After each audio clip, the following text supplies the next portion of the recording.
Let's step back from the comedy horror section and go to something a little more suitable for the times. Let's go back to the late 90s where Capcom is currently on the rise with Resident Evil 2. They decide to work on two games for the next year. One is a sequel to the biggest franchise, the other is a new IP. This is that game. Welcome to Dino Crisis.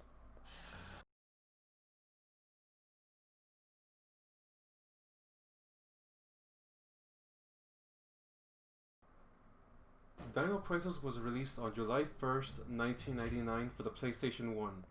Developed and published by Capcom, the game was a sort of pseudo-sequel to Resident Evil, since the developer and producer for the game was Shinji Mikami, who also worked on both Resident Evil titles. I like that during an interview, when Shinji was asked why he decided to work on a game involving dinosaurs, his answer was he likes them.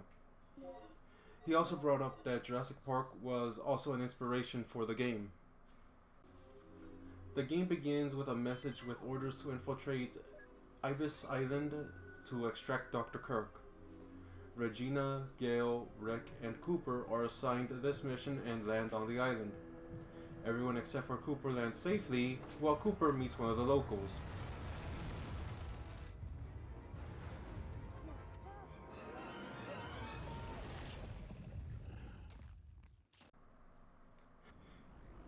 As you explore the island, you find proof that an experiment has gone wrong and somehow brought the dinosaurs to our time.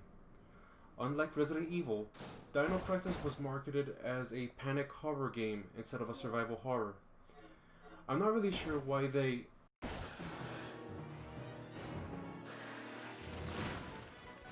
Oh, holy hell, really? The game comes with a sort of choose your path function where Gale and Rick will both disagree with what to do next, and you can choose to either follow Gale or Rick. For the most part, choosing one path over the other does not affect the ending. In the interview I mentioned, Shinji mentions that when a player is brought to a branching path, their mindset instantly goes to go for the good ending. Which one's the good ending? The only branching path that will affect your ending is the last one, and it's made pretty obvious that it's the final choice by that point. After exploring both the surface and underground laboratory, you're given the final choice. You can either knock out Gale and escape, or assist Gale in capturing Kirk. Each of these also affects the final encounter. Rick's escape is trying to buy time for him to start the vehicle, and Gale's route has you fighting to keep the T-Rex from destroying the hovercraft. Each of these endings also shows you who in your team survived and whether or not Kirk escaped. Once you see the end results screen, which thankfully didn't have a ranking system, you're shown that there are actually 3 endings to the game instead of 2. Turns out, if you use the pulse receiver that Gale gives you once you make a choice, you can follow that instead to chase Kirk directly. This does lead to what I would say is the hardest encounter with the T-Rex, but this also leads to the best ending, if you chose the correct path before doing this. Once you finish the game, you actually are granted some unlocks if you met certain requirements. Finishing the game in under 4 hours ends up giving you the Operation Wipeout mission, which is just kill the dinosaurs in a set amount of time and get to the exit. You're also given some costumes. You get 2 of them for beating the game the first time. You get the third one for beating it the second time. And for beating the game one more time, getting all the endings, you get an infinite grenade launcher. Honestly, the ancient costume has to be my favorite out of everything, because not only does the costume look, well, prehistoric, but your weapons and all the attachments for those weapons change to look more prehistoric. Gameplay for Dino Crisis is relatively the same as for Resident Evil. You still have tank controls and you still have to hold R1 to aim your weapon. What's surprising is that this game is the first to introduce the 180 turn, not Resident Evil 3, which released 2 months later. I do have some gripes with this game though.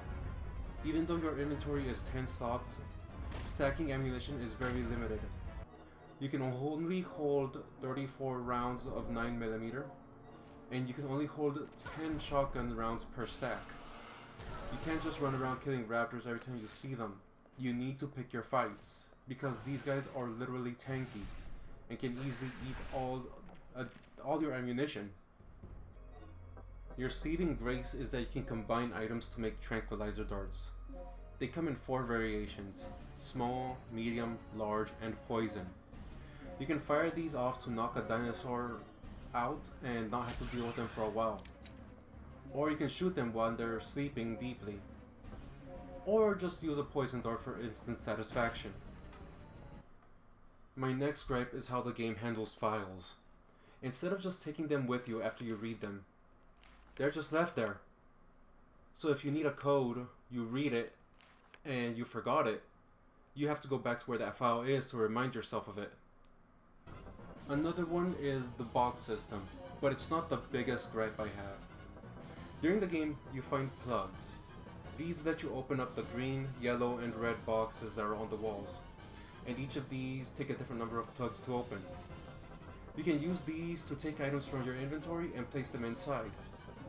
Unfortunately, you can only access any items that you've placed in the same color. So if you have health in the green box, you can't get it from a yellow or red box. Like I mentioned, this is a small gripe for me because opening up these boxes also gives you stronger items that were already placed inside it beforehand. What I'm about to say is the biggest gripe I have with this game. Abandoning the health indicator in the menu. I don't know how they screwed this one up. I'm very stingy with my health items, and I only use them when, in Resident Evil, I'm in Caution 2. For this game, I'm forced to only see it through visual indication. And let me tell you is that when you have 2 raptors on you, you're not going to see how much health you have. It also doesn't help that there is also bleeding in the game, so automatically I have no idea how close I am to just straight up dying on the next hit. Honestly, I'm just glad that I can actually make health packs that can also stop the bleeding. Honestly, after hearing that out loud, I thought that rant would have actually been a little bit longer. But honestly, I wanted to rant about that since the first hour of the game. After some time though, most of my issues became non-issues after repeatedly playing through it for this review. Except the health. That one is always going to be my biggest issue, and it's always going to continue being an annoyance. And I think the main reason for that is that the game is really short. Like I mentioned before, my first playthrough took me about 4 hours, less than that. And the last playthrough I did, I think I was like 2.5 hours less. I don't remember exactly. Honestly, it became a fun game just to speedrun through it, just to see how fast I can actually beat it. How they implemented the graphics for the game was interesting. For one thing, the game doesn't use pre-rendered graphics like Resident Evil. Instead, it actually has its own engine to create the environment, and it also made the cinematics a lot more action-oriented. So the graphics are done in real time. Unfortunately, these do bring in some sacrifices, one of them being a removal of a jungle section that was planned but, again, removed for hardware limitations. Also, one of Shinji Mikami's desires was to implement a more advanced AI for the dinosaurs, so they would actually plan out and ambush the player depending on their position and their health. Unfortunately, this actually didn't happen. In the end, would I recommend this game? Yeah, I would actually say give it a try. Just remember that going in with a Resident Evil mindset might help a little bit, but it is going to throw you off if you actually go in expecting the same, well, the same play style. The game did very well when it released, and it ended up spawning 2 more sequels. The last one being released in 2003. The fans have been asking for a new game for years now, And like I mentioned, after playing this game several times, I honestly wouldn't mind seeing a new game myself. In fact, you know what? Capcom's been remaking Resident Evil. They might as well actually put Dino Crisis in too.